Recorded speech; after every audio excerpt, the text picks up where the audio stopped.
I want to talk about this paulie malignaggi thing, you know. And first, I would like to say that I typically do not discuss race in mixed company, and to me, social media is mixed company. Right? I'll give you a brief explanation why. Because whoever I'm talking to is not in control of shit other than their own emotions. Right? It's not like if I convince you, like with hard evidence, man, there's some racist shit going on, that you can like fucking dial it down a little bit. You know what I mean? Like, hey Bob, we got a guy over here who's getting passed over for fucking promotions over here. Let's turn that racism down from 74 to 69. You know, you have no control over anything. So either we're gonna talk about this shit and be either further divided, we're gonna be neutral. You're gonna leave with the same thoughts you have. I'm gonna leave with the same thoughts I have, or you'll come over to my side because I'm not coming over to yours. You know what I mean? If some shit happened to me, fuck, I'm coming over to your side for. So I do not discuss racism in mixed company. But it's a story. It's a true story. It reminds me of a guy I work with, right? I had this supervisor. Coolest fucking supervisor I ever had. And at this particular company I work for, most of the supervisors are absolute assholes. And if I seen these guys on the street, especially during COVID, and I had a mask on, I probably like tie my hoodie on real tight and punch them in the face. Like, that's how much I fucking hated the supervisors at this company. But at this particular guy was super fucking cool. He was real religious. He was real fair. He wasn't looking to get you or anything like that. If you made a mistake, he would, you know, tell you how to correct it, you know, and like, oh, I'm not worried about it, blah, blah, blah. You know, it happens, you know. The guy worked in the position that I worked in for a long time. He had been a supervisor for other years. Super fucking cool. So at this point, Serena Williams like dominating the tennis, and they're talking about like she may be the greatest female tennis player of all times, possibly the greatest tennis player ever, right? Male and female. And she's going up to win another title, Grand Slam, whatever the fuck it's called.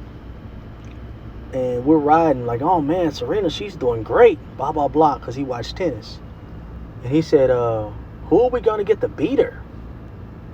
And from that moment, I knew that I'm definitely not hanging out with this guy after work. You know what I mean? Like, Serena Williams is the American, bro. Like, why do we have to get some fucking Anna Kournikova, some shit, Maria Sharapova, you know, Elza Kournikova, you know, why do they have to beat Serena and she's the fucking American? Like, shouldn't you be rooting for the American? But you don't identify with Serena because she's a black American, right? And so that's what brought me to paulie malignaggi. Just kind of thinking about that moment with Paulie, and he's saying, hey, you're anti-white if you feel that Devin won and blah, blah, blah. But here's the thing. Devin is the American, bro. Like Lomachenko is a fucking foreigner who probably learned how to speak English a couple years ago. Like, he's a foreigner. Everybody knows in boxing, there are two things in boxing. One, you have to beat the champ, right? So if it's a champion and you fight to a close fight, typically the champions go leave with their belts. Like, you don't just edge a champion and end up becoming a champion, right? That's one. And the second thing we know, when you fighting on foreign soil, you better show the fuck up and show out. Because you're fighting on foreign soil. What Paulie is saying, because Lomachenko is the white guy, that we should be rooting for him or feel sorry for him, or maybe it's we're anti-white because we went with the American. But none of the judges were black. And understand that the fact that I may think Devin Haney won 7-5, that doesn't mean shit. I'm a Bottle Jack fan. Bottle Jack also, he's a French guy, right? But he's a fucking, or is he Swedish? He's Swedish.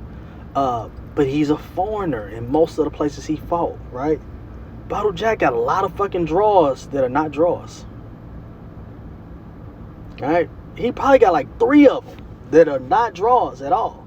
So when they had the little money team, you know, I used to be a Mayweather fan. When they had a little money team, Battle Jack seemed to be the only person, him and Tank now, that really were legit at that time from that old money team. And yeah, I like Battle Jack, but shit, you fought a close fight with the champion, and guess what ends up happening? Because you're fighting on foreign soil, you don't get to win that fight. They call it a draw. Nobody's out here fighting for Battle Jack and saying we're anti-Swedish, you know. Nobody. Paulie, none of them. Paulie was around. Paulie was around. There's another thing.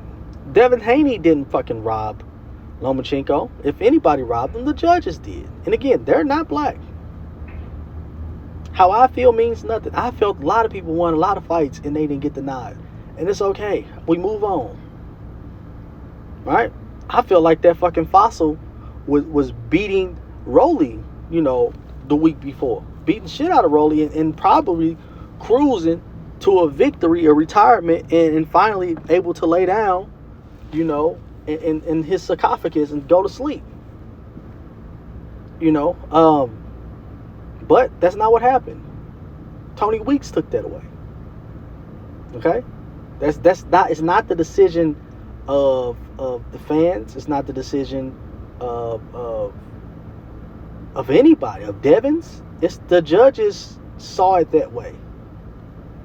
But we also knew, or Lomachenko should have knew coming into the fight, one, you're fighting a champion. Two, you're fighting on foreign soil. So maybe that little polyglot logic had gotten to Lomachenko head to where he just thought, hey, if I beat this guy 7-5, they're going to give me the nod. Lomachenko even admitted that he believed that Devin won the 12th round. Now let's think about this. They got 7 rounds to where Devin either outlanded or were even.